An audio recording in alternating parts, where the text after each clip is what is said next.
बदल जाएगा आपका भाग्य। महाभाग्य।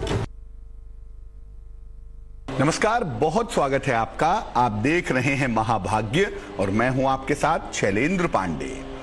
कल हरितालिका तीज है और हम आपको एक दिन पहले ही हरितालिका तीज की महिमा से परिचित कराएंगे। बताएंगे उन तमाम बहनों को जिनका विवाह नहीं हो पा रहा है या तमाम उन महिलाओं को जिनके वैवाहिक जीवन में दिक्कत आ रही है कि भगवान शिव और मां पार्वती की कृपा से जीवन की मुश्किलें कैसे दूर हो जाएंगी। महाभाग्य में क्या खास है, चलिए बताते हैं आपको। महाभाग्य में बात करेंगे कि हरितालिका तीज का महत्व दरअसल क्या है। हरितालिका तीज के व्रत का विधान क्या है और हरितालिका तीज पर पूजा उपासना करके किस तरह के लाभ मिलेंगे, इस पर भी चर्चा करेंगे। इसके अलावा कल दिन की शुरुआत कैसे करेंगे, कल का महा उपाय क्या होगा और कल अलग अलग राशियों की सटीक भविष्यवाणी क्या होगी, ये जानने की कोशिश भी करेंगे। तो बात करेंगे हरितालिका तीज की, इसके महिमा की, इसके पूजा विधान की, लेकिन सबसे पहले जानेंगे आज का मंत्र। आज का मंत्र है ओम हं शं नं गं कं सं खं महाकाल भैरवाय नमः। मंत्र बड़ा महत्वपूर्ण है, नोट करिए। मंत्र है ओम हं शं नं गं कं सं खं महाकाल भैरवाय नमः। अगर आपके शत्रु बहुत ज्यादा हों या आपके विरोधी बहुत ज्यादा हों और आपको परेशान कर रहे हों, अपनी शत्रुता से, अपने विरोध से आपके जीवन में मुश्किलें बढ़ा रहे हों, तो ये मंत्र बहुत कारगर होता है, बहुत शक्तिशाली होता है शत्रु और विरोधियों को परास्त करने के लिए, शत्रु और विरोधियों को शांत करने के लिए। रोज शाम को बाबा काल भैरव का स्मरण करके अगर इस मंत्र का 108 बार जप किया जाए तो आपके शत्रु और आपके विरोधी निश्चित रूप से परास्त होंगे, निश्चित रूप से शांत होंगे। सबसे पहले जानते हैं कि हरितालिका तीज का महत्व क्या है, क्या इंपॉर्टेंस है इसका।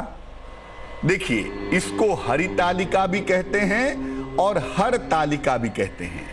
इसके दोनों ही नाम हैं, हरितालिका भी इसी का नाम है और हरतालिका भी इसी का नाम है। लेकिन चूंकि इसका संबंध भगवान शिव से है और हर भगवान शिव का एक नाम है, इसलिए ज्यादा सही ये होगा कि हम इसको हरतालिका तीज कहें। हालांकि उच्चारण करने में और सामान्य लोकोच्चार की भाषा में इसको हरितालिका तीज ही कहा जाता है। इस पर्व को मनाते हैं भाद्रपद शुक्ल पक्ष की तृतीया तिथि को। कल भाद्रपद शुक्ल पक्ष की तृतीया तिथि होगी, इसलिए कल हरितालिका तीज का पर्व मनाया जाएगा। और महिलाएं हरितालिका तीज के दिन निर्जल व्रत रखने का संकल्प लेती हैं कि मैं जल भी नहीं पीऊंगी, मैं कोई आहार ग्रहण नहीं करूंगी। अपने सुखद वैवाहिक जीवन के लिए या अच्छा वर पाने के लिए, अच्छा पति पाने के लिए महिलाएं इस दिन निर्जल व्रत रखने का संकल्प लेती हैं।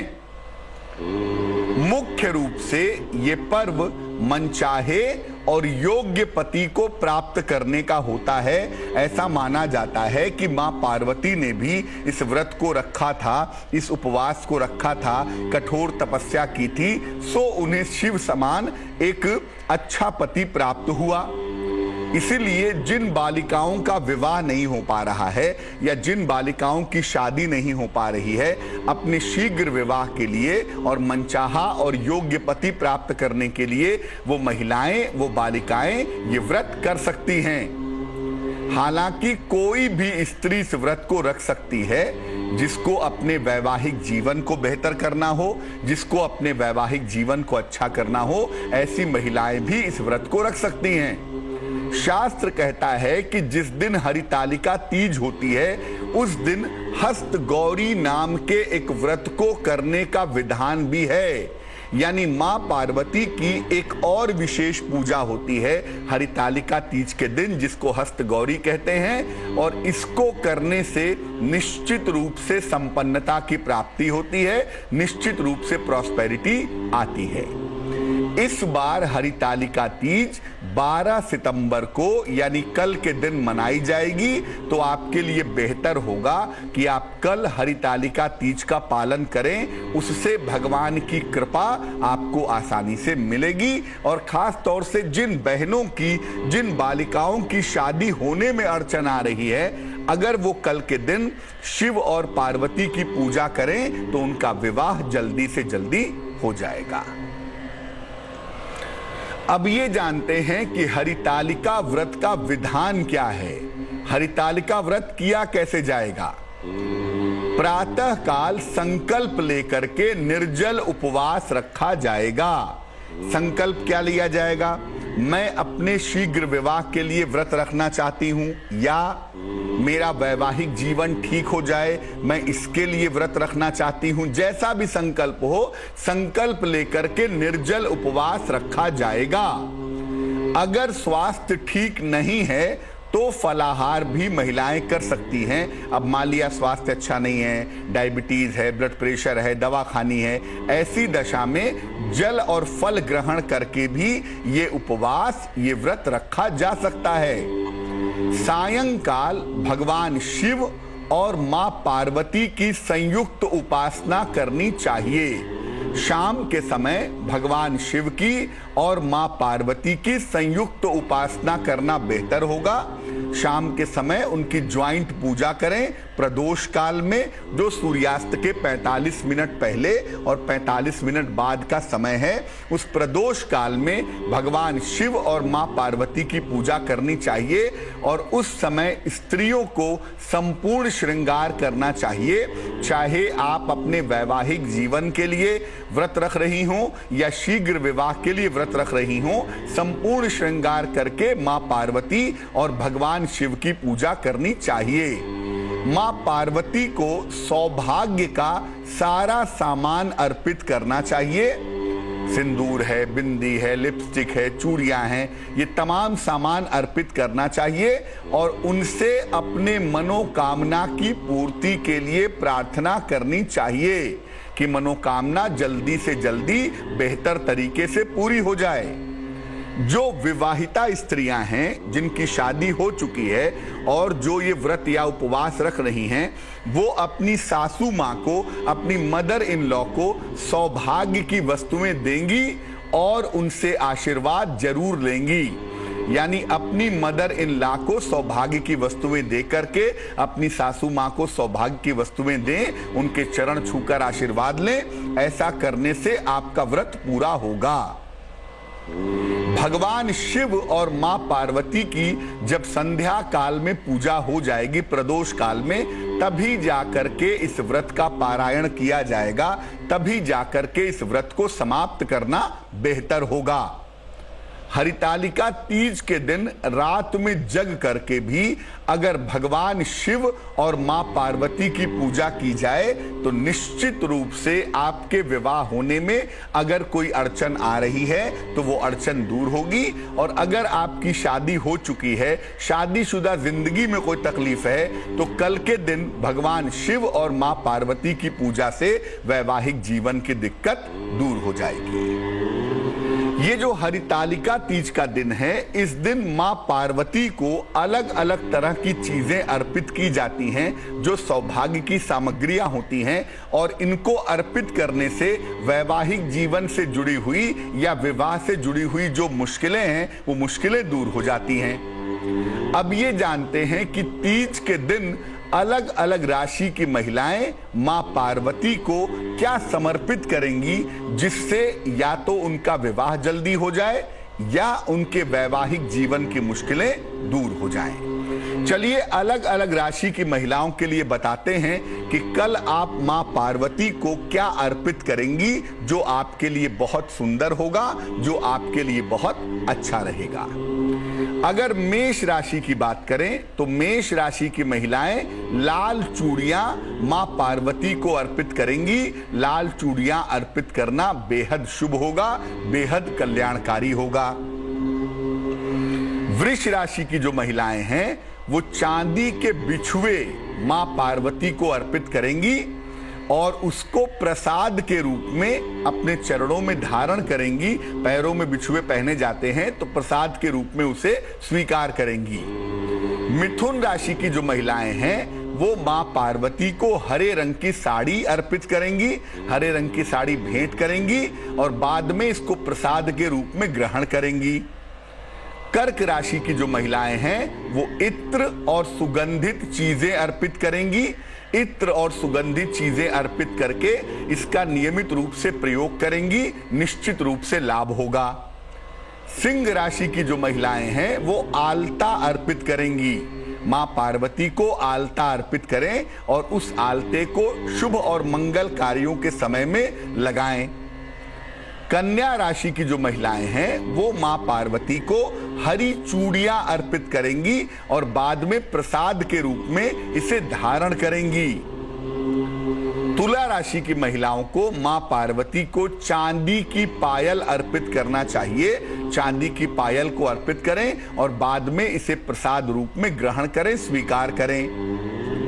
वृश्चिक राशि की महिलाएं मां पार्वती को लाल साड़ी अर्पित करेंगी और बाद में इस साड़ी को स्वयं प्रयोग करेंगी मां पार्वती का आशीर्वाद समझ करके।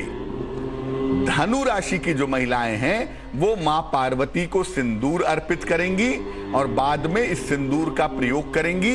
अगर धनु राशि की कोई बालिका है तो वो लाल फूल अर्पित कर देगी, वो सिंदूर अर्पित नहीं करेगी। और अगर धनु राशि की कोई विवाहिता महिला है तो वो मां पार्वती को सिंदूर अर्पित करेगी।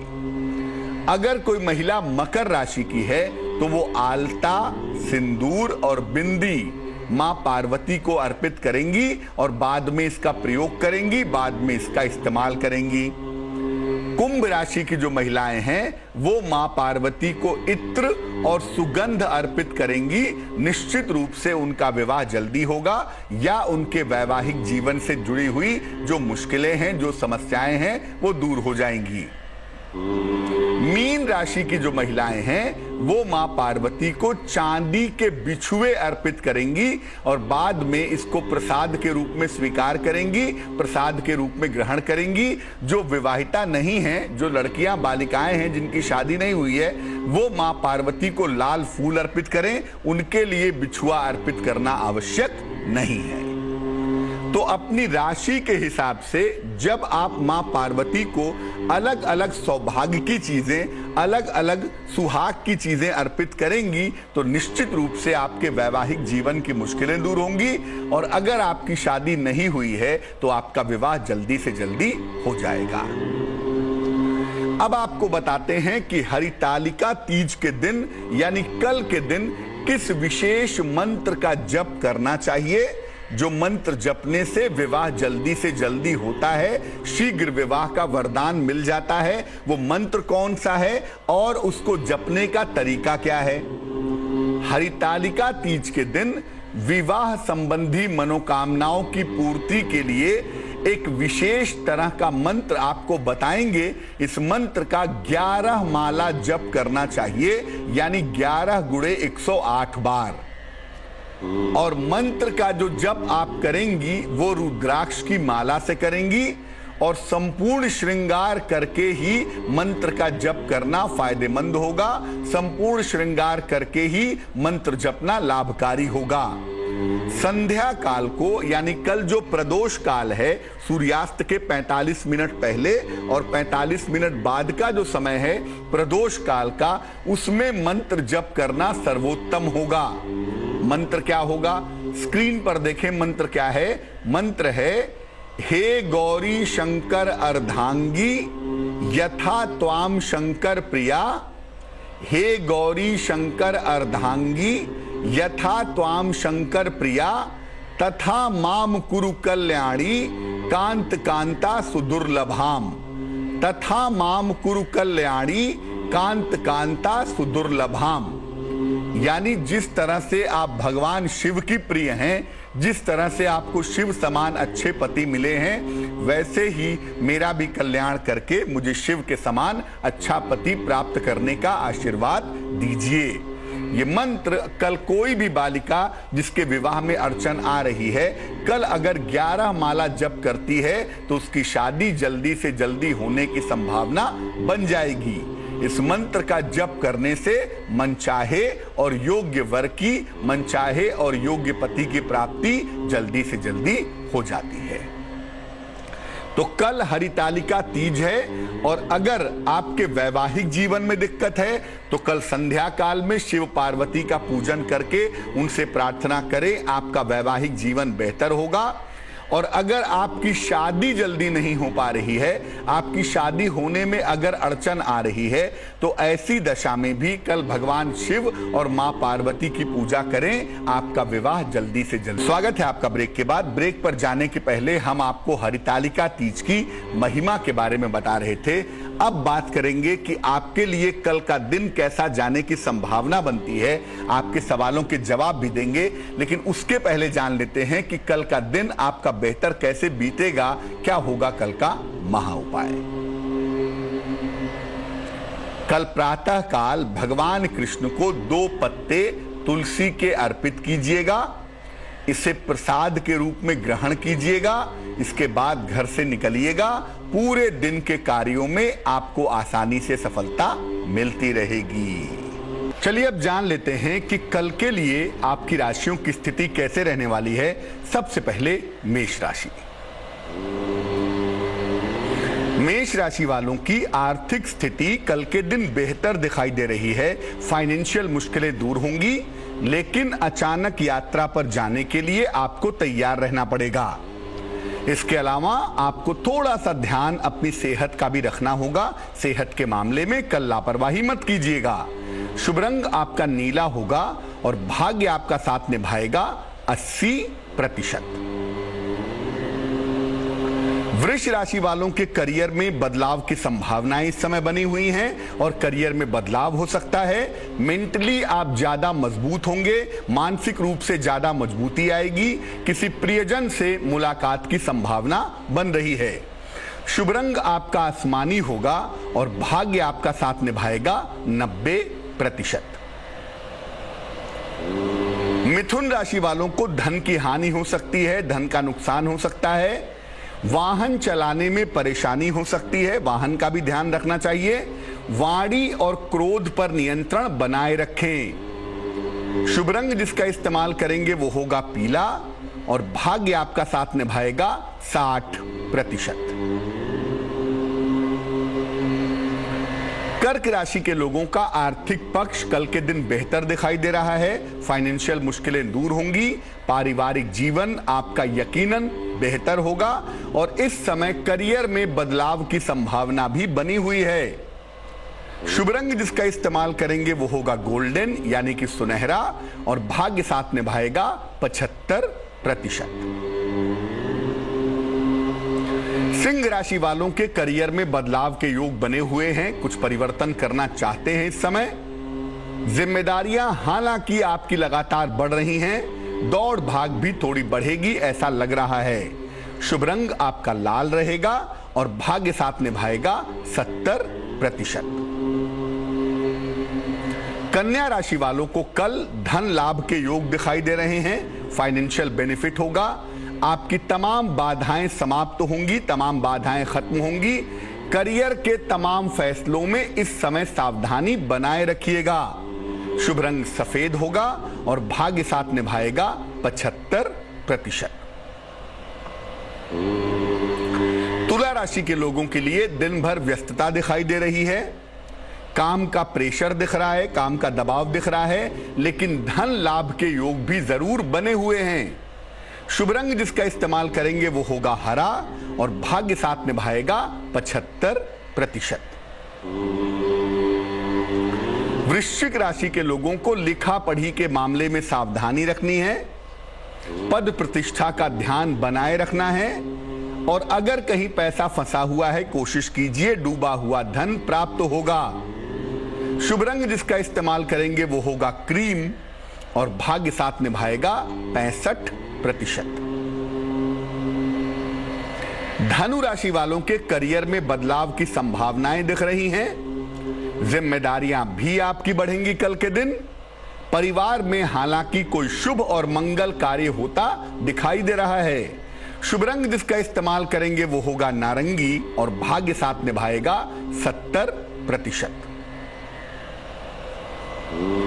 मकर राशि के लोगों की मुश्किलें तमाम समाप्त होंगी। सेहत में सुधार होता दिखेगा। नौकरी में सफलता की प्राप्ति होगी। शुभ रंग जिसका इस्तेमाल करेंगे वो होगा धानी और भाग्य होगा 80%। कुंभ राशि वालों को विवादों से कल के दिन बचना चाहिए। अनावश्यक विवाद न करें। व्यस्तता थोड़ी ज्यादा रहेगी कल के दिन आपकी। संपत्ति का हालांकि आपको लाभ होता भी दिख रहा है।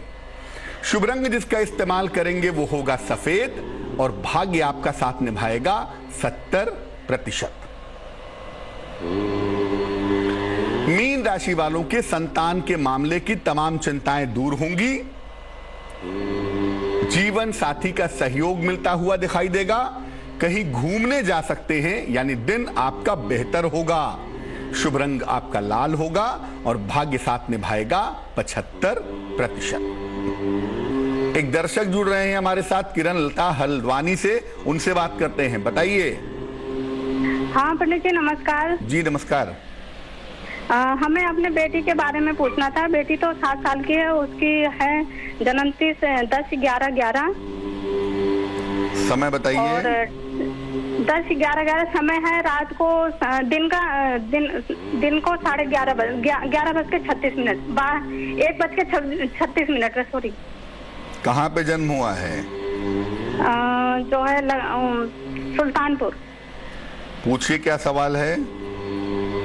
हम पूछना चाहते हैं, वो पढ़ती है तो उसका मन भी नहीं लगता पढ़ने में, और आगे चल के उसका भविष्य कैसा होगा। देखो, पहली बात तो ये है कि आपकी बिटिया छोटी है, अभी से बहुत ज्यादा परेशान होने की आवश्यकता नहीं है। थोड़ी चंचलता इस उम्र में रहती है, वही चंचलता आपकी बेटी के अंदर दिखाई दे रही है। लेकिन शिक्षा में कोई बाधा आ जाएगी, करियर में कुछ नहीं कर पाएगी, ऐसी कोई संभावना नहीं है। कुंभ लग्न है आपकी बेटी का, राशि बनती है मेष, चंद्रमा बृहस्पति कुंडली में तृतीय खाने में बैठे हुए हैं। गजकेसरी योग में भविष्य उज्जवल है आपकी बेटी का। आपको अपनी बेटी के भविष्य की चिंता करने की आवश्यकता बिल्कुल नहीं है, पहली बात। दूसरी बात यह है कि आपकी बिटिया की आंखें कमजोर हो सकती हैं, आईसाइट में प्रॉब्लम आ सकती है। आपको अपनी बिटिया के आंखों का और स्वास्थ्य का ध्यान रखना चाहिए, और इसके लिए आप नित्य प्रातः अपनी बेटी के लिए रोज सवेरे ओम नमः शिवाय का 108 बार जप करें तो आपकी बेटी का भविष्य उज्जवल होगा। अजमेर से शुभना जुड़ रहे हैं हमारे साथ, उनसे बात करते हैं। बताइए। जी पंडित जी नमस्कार। जी नमस्कार। जी मैं अपने पति के बारे में जानना चाहती हूँ। जन्म तारीख बताइए अपने पति की।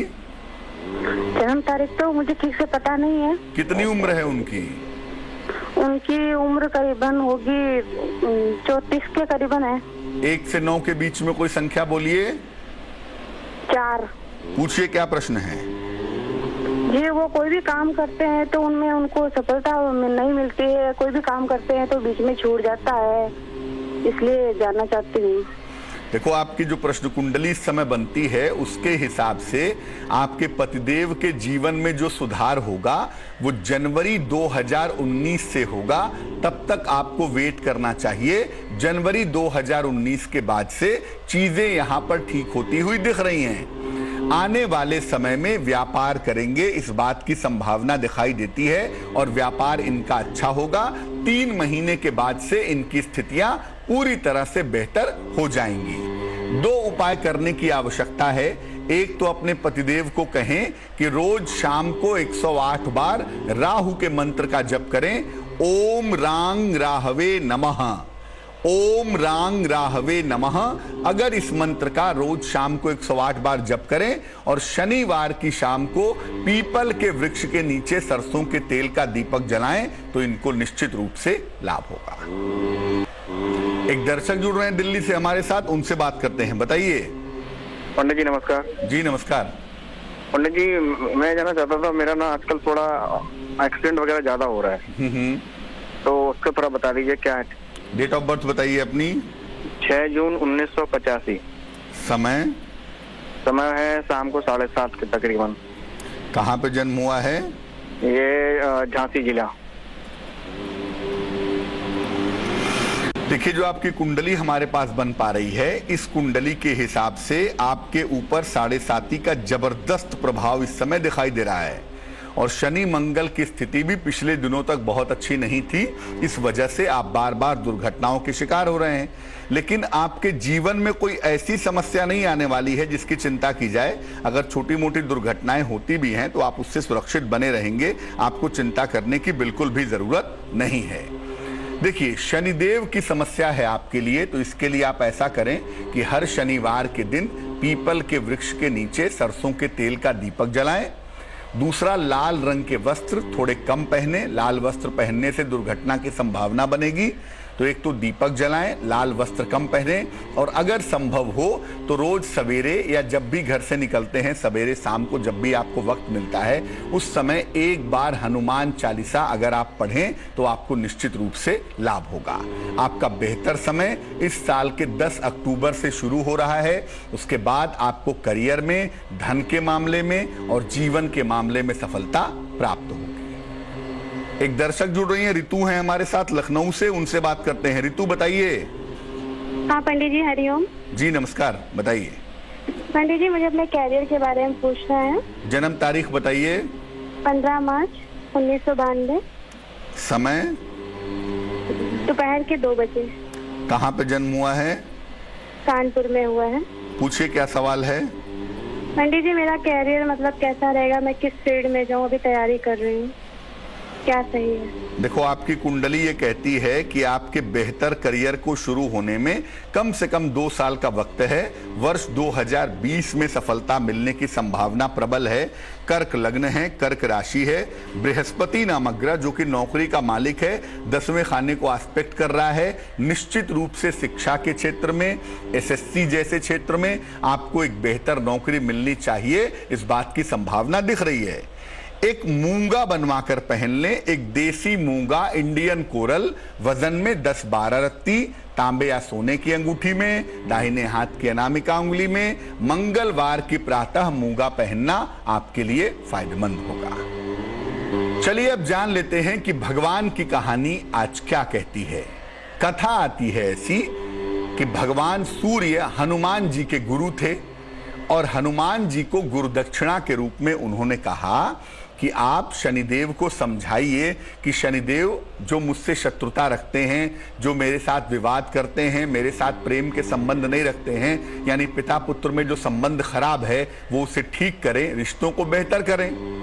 हनुमान जी सूर्य देव के कहने पर शनिदेव को समझाने के लिए गए, लेकिन शनिदेव हनुमान जी की एक न सुने, हनुमान जी को परेशान करने की कोशिश करने लगे। अंततः हनुमान जी की बात क्या मानते, दोनों के बीच में युद्ध शुरू हो गया। युद्ध में हनुमान जी ने शनि को अपनी पूंछ में बांध करके यहां वहां जहां तहां जहां मौका मिला वहां पटक दिया। शनिदेव को काफी चोट लगी, काफी चोट आई। शनिदेव ने हाथ जोड़कर हनुमान जी से क्षमा याचना की। उसके बाद हनुमान जी ने उन्हें सरसों का तेल दिया कि जहां जहां शरीर पर चोट लगी है वहां वहां पर ये तेल लगा लो। तब से शनिदेव ने हनुमान जी को वचन दिया कि जो कोई आपकी पूजा करेगा और जो कोई मुझे सरसों का तेल अर्पित करेगा या सरसों के तेल का दीपक मेरे समक्ष जलाएगा, उसको मैं पीड़ा नहीं दूंगा। तब से शनिदेव की पूजा में सरसों के तेल का इस्तेमाल शुरू हो गया और जो लोग शनि की पीड़ा से परेशान होते हैं वो आज भी हनुमान जी की शरण में जाते हैं ताकि शनि की पीड़ा से मुक्ति मिल सके। चलिए अब जान लेते हैं कि कल का पंचांग कैसा रहेगा, ताकि कल के दिन की खास बातें आप अभी से जान लें। कल तिथि है भाद्रपद शुक्ल पक्ष की तृतीया तिथि। कल का नक्षत्र है चित्रा नक्षत्र। चंद्रमा कल कन्या राशि में संचरण करेंगे। राहु काल का समय जिसमें आप कोई भी नया और शुभ कार्य नहीं करेंगे। कल आप दोपहर 12 बजे से 1:30 तक कोई नया और शुभ कार्य न करें। और कल उत्तर दिशा की तरफ जाने की मनाही है, लेकिन अगर यात्रा करना जरूरी है, मजबूरी है, तो जरा सी हरी सौंफ खाकर और भगवान का स्मरण करके यात्रा करेंगे तो मुश्किल से बचे रहेंगे। तो आज के लिए महाभाग्य में बस इतना ही। मुझे दीजिए इजाजत, लेकिन देश और दुनिया की तमाम खबरों के लिए देखते रहिए तेज। नमस्कार। लेटेस्ट खबरों के लिए यूं ही देखते रहिए तेज, और इस वीडियो के पसंद आने पर लाइक, शेयर एंड सब्सक्राइब करना ना भूलें।